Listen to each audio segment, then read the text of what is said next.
halkan waa Bahda TV waxaad ku soo dhawaataan wararkii ugu dambeeyay ee Soomaaliya. Qodobada aan idiin haynana waxaa ka mid ah sirdoonka Imaaraadka oo qorshe halis ah ka fuliyay Soomaaliya, madaxweyne Deni oo afka furtay xog xasaasi ahna bixiyay, mas'uuliyiin ka tirsan dowladda federaalka Soomaaliya iyo kuwa midowga musharaxiinta oo la sheegay in laga helay xanuunka COVID-19, meydadka dad hor leh oo laga soo saaray goobtii qaraxu uu ka dhacay, Cabdiraxmaan Cabdishakuur Warsame oo sheegay in xog ay dowladda federaalka Soomaaliya ka haysay qaraxii ka dhacay maqaayadda Luul Yemeni, xubyo ka tirsan ciidanka xoogga dalka Soomaaliyeed oo tababar loo soo xiray.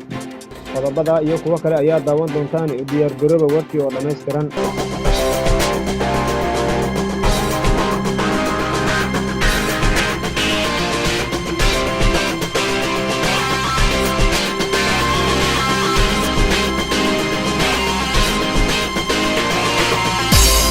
kusoo noqod habboon daawadayaal kuna soo dhawaada warkii oo faahfaahsan. Fadlan haddii markasta ay ku soo gaaraan wararka Bahda TV subscribe saaro oo gambalaalka furo. aynu ku bilownay sirdoonka Imaaraadka ayaa qorshe halis ah ka fuliyay gudaha Soomaaliya. Imaaraadka Carabta ayaa u doonayay fulinta qorshayaal halis ah kuwaas oo lagu doonayay in lagu khalkhalgeliyo dowladnimada Soomaaliya wixii ka dambeeyay markii madaxweyne Maxamed Cabdullaahi Farmaajo la doortay. Imaaraadka ayaa u arkay in Soomaaliya wadada ay ku socoto aanaysan dan ugu jirin, sidoo kalena waxa uu ku dadaalay in meesha laga saaro kaalinta dalka Turkiga oo Soomaaliya taageero aad u fiican siiya. Mar haddii Imaaraadku maalgashi ku samaystay dalalka gobolka, Soomaaliya uu fashil kala kulmay, waxa uu arkay intaasi ay ka dhigan tahay in awoodiisa gobolka ay la wareegi doonto dowladda Turkiga. Hadda Imaaraadka ayaa Muqdisho ku aas-aasay sida wararku ay sheegayaan shabakad sirdoon ah oo aad u adag, waxaana shabakadaasi loogu talagalay in dalka khalkhal siyaasadeed ay geliso. ilo lagu kalsoonaan karo ayaa waxay sheegayaan in xubno sirdoonka ka tirsan ay ku dhex milmeen siyaasadda Soomaaliya, weliba ay ku dadaaleen in dalka qas siyaasadeed uu galo. waxyaabaha cajiibka ah ayaa waxaa ka mid ah in Imaaraadka Carabta uu doonayay in dalku aysan ka dhicin doorasho waqtigeeda ah, waxaana sida xogo ay sheegayaan arrintaas uu ka kaashaday dowladda Kenya si dalka fowdo ay uga dhacdo. waxa uu malaayiin dollar siiyay xubno ka mid ah midowga mucaaradka dowladda federaalka Soomaaliya iyo sidoo kale kuwa kale oo iyagu dowladda ka tirsan si madaxweyne Farmaajo uu u noqdo nin dalka wax u qaban waayay, doorashona ay gaarto ilaa iyo bisha May. Kenya ayuu faray in markasta qas siyaasadeed uu ka dhaco Soomaaliya in iyaga ay ku soo rogto socdaalka dadkeeda ay ku tagaan qaar ka mid ah siyaasiyiinta Soomaalida. Imaaraadka ayaa hadda tartan aad u adag waxa uu kula jiraa dowladda Turkiga, wuxuuna diidan yahay in dalka horumar uu sameeyo isagoo eegaya danihiisa gaarka ah. madaxweynaha dowlad goboleedka Puntland Siciid Cabdullaahi Deni ayaa afka furtay waxaana madaxweynuhu uu soo bixiyay xogo xasaasi ah. madaxweynaha dowlad goboleedka Puntland Siciid Cabdullaahi Deni oo shir jaraa'id qabtay ayaa waxa uu ka hadlay xaaladda amni ee deegaanada maamulka Puntland iyo dabagalka lagu sameeyay weerarkii lagu qaaday xabsiga weyn ee magaalada Boosaaso kadib markii xubno ka tirsanaa dagaalamayaasha Al-Shabaab ay weerareen xabsigaasi. Siciid Cabdullaahi Deni ayaa waxa uu sheegay in tacsi uu u dirayo dadkii waxyeeladu ay ka soo gaartay weerarkii ugu dambeeyay Al-Shabaab ay ku qaadeen xabsiga dhexe ee Boosaaso, waxaana intaas uu ku daray in ciqaab ay la kulmi doonaan askartii fududeysay weerarkaas, isla markaana isla xisaabtan dhab ah lagu samayn doono. Deni ayaa sheegay in Al-Shabaab maxaabiistii ay sii daayeen qaarkood la soo qabtay, kuwo kalena ay ku dhinteen howlgal ciidamadu ay markaas sameeyeen kadib markii awaamiir ka soo baxday ciidamada ay diideen dagaalamayaasha Al-Shabaab. waxaana qoraal ka soo baxay ciidamada maamulka Puntland gaar ahaan kuwa ammaanka lagu sheegay in lagu raad joogo dad kale oo ka tirsan Al-Shabaab isla markaana ka baxsaday xabsiga.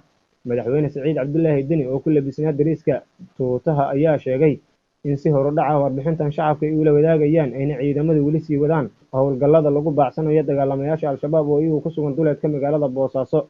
hadalkan ka soo yeeray Siciid Cabdullaahi Deni ayaa waxa uu imaanaya iyadoo weerar sababay khasaare kala duwan lagu qaaday xabsiga weyn ee magaalada Boosaaso, waxaana war ka soo baxay Al-Shabaab lagu sheegay in xabsiga ay ka sii daayeen 400 oo maxbuus oo ay ku jiraan dagaalyahano ka tirsanaa Al-Shabaab. mas-uuliyiin ka tirsan midowga musharaxiinta madaxweynaha Soomaaliya iyo kuwa kale oo ka tirsan dowladda Soomaaliya ayaa waxaa la sheegay in laga helay xanuunka COVID-19.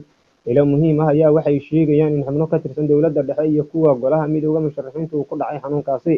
magaalada Muqdisho meelo badan oo ka mid ah ayaa la sheegay in cudurkan dad badan uu ku soo ridanayo, taas oo markaan mas-uuliyiin aan magacooda la shaacin uu ku dhacay xanuunka. ilo lagu kalsoonaan karo ayaa waxay sheegayaan in musharaxiinta qaarkood cudurkan markii laga baaray ay iska heleen, sidoo kalena ay dowladdu mas-uuliyiin ka mid ah uu xanuunkaasi ku dhacay. cudurka ayaa horey waxaa looga helay kana badbaaday agaasimaha laanta socdaalka iyo jinsiyadaha Soomaaliyeed Maxamed Aadan Koofi iyo wasiirka arrimaha dibadda ee xukuumadda Soomaaliya Cabdirasaaq Maxamed Maxamuud, waxaana markii wasiirka xanuunkaasi laga helay uu ku sugnaa dalka Uganda, waxaana wasiirku uu sheegay in xanuunkaas uu ka soo qaaday gudaha Soomaaliya.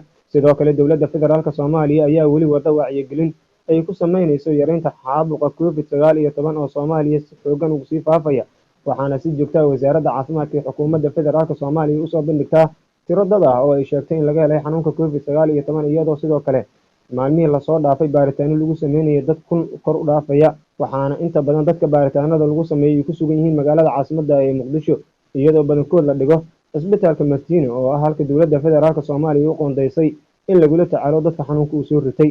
meydadka dad hor leh ayaa laga soo saaray goobtii uu qaraxu uu ka dhacay, waxaa korortay khasaaraha ka dhashay qaraxii ismiidaamintahaa ee ka dhacay maqaayadda luul yemani taas oo ku taalla agagaarka dekedda weyn ee magaalada muqdisho.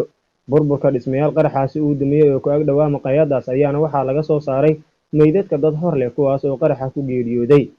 meydadka dhismayaashaasi laga dhex helay ayaa waxa ay gaarayaan ilaa iyo hadda sida la sheegay 3 ruux, waxaana sidoo kale dhaawacyo soo gaaray u geeriyooday qaar ka mid a dadkii ku dhaawacmay qaraxa ka dhacay magaalada caasimadda ee muqdisho ee la geeyey cisbitaalada ku yaala magaalada. sidoo kale waxaa weli lagu laayahay nolol iyo geeri dadka sugnaa maqaayadda markii uu qarax u dhacayay. qaar ka mid a dadka eheladooda baadi goobaya iyo kuwii arkay markii meydka laga soo saaray goobahaas ayaa waxay warbaahinta u sheegeen in dhismayaal dumay ay ku hoos jiraan dad badan.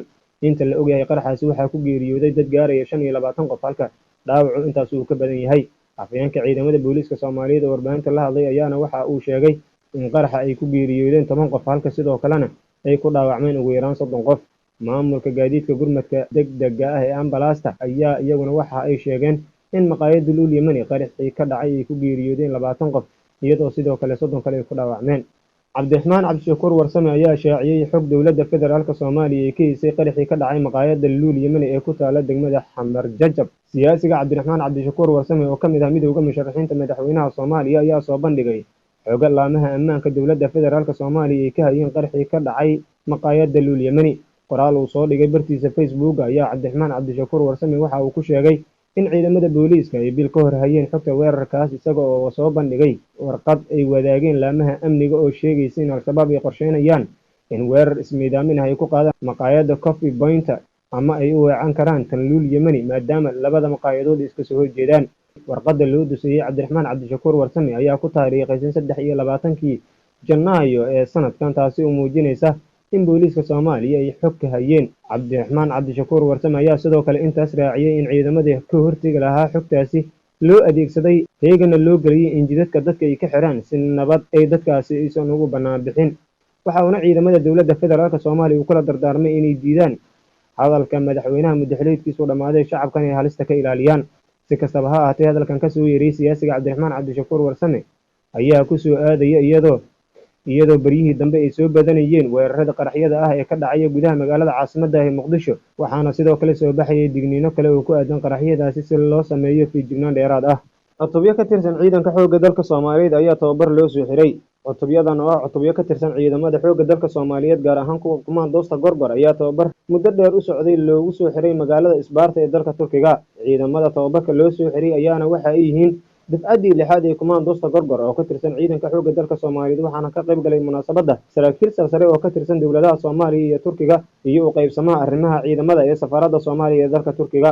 jenaraal maxamed maxamuud xuseen garabey oo ka mid ah ciidanka xoogga dalka soomaaliyeed ayaana ka warbixiyey tababarada ciidamadu ay qaateen iyo sidii ay ugu soo dhabar adeegeen xilliyadii adkaa ee uu tababarku u socday. waxa uuna sidoo kale u mahad celiyey saraakiisha ciidamada tababarka siinayey ee ka soo jeeda dalkaasi turkiga.